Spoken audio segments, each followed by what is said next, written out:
l'Alliance nationale pour le changement, de Jean-Pierre Fabre, dans un communiqué, a interpellé la CENI sur les cas de rejet de candidature de certains de ses candidats pour non-validation de numéro de carte d'électeur dans plusieurs circonscriptions électorales.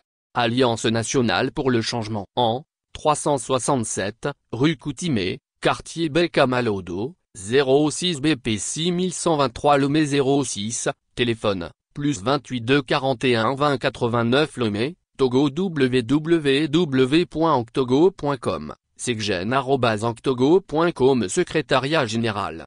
N-23037-en-BNSG. Communiqué. L'AN interpelle la CENI sur les cas de rejet de candidature pour non-validation de numéro de carte d'électeur. L'Alliance nationale pour le changement, constate avec réprobation que lors du dépôt des dossiers à la CENI, certaines listes de candidatures ont été rejetées au motif que les numéros de carte d'électeur de certains candidats ne sont pas reconnus par le système d'enregistrement électronique des candidatures. Autrement dit, ces numéros sont introuvables dans la base de données du registre national des électeurs. Pour l'AN, les dossiers de candidature de plusieurs circonscriptions électorales, notamment, Agonivé, Amou, Kéran, Oti Sud, Bina, Dangpen, sont concernés. Alors que tous les candidats s'étaient régulièrement inscrits lors du recensement électoral et s'étaient vus délivrer leur carte d'électeur, tout aussi régulièrement.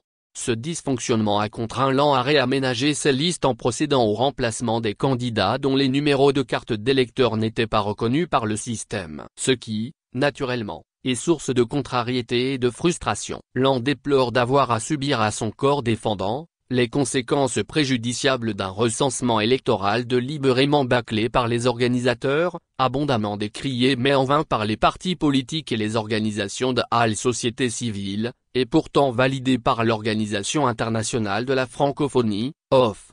L'AN rappelle et dénonce une fois encore les nombreuses violations de la Constitution et du Code électoral commises par la CENI avec la complicité du gouvernement qui a couvert systématiquement les insuffisances et autres dysfonctionnements relevés au cours du recensement électoral et qui justifiaient pleinement la reprise pure et simple des opérations.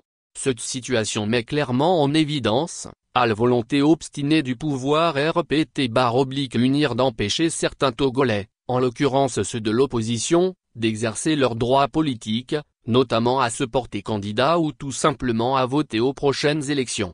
L'AN en appelle solennellement à la CENI et au gouvernement pour qu'ils se ressaisissent et ouvrent une concertation avec les parties prenantes au prochain scrutin, en vue de trouver des solutions idoines aux difficultés qui entravent le bon déroulement du processus en cours et de régler consensuellement les cas de violation avérée de la Constitution et du Code électoral.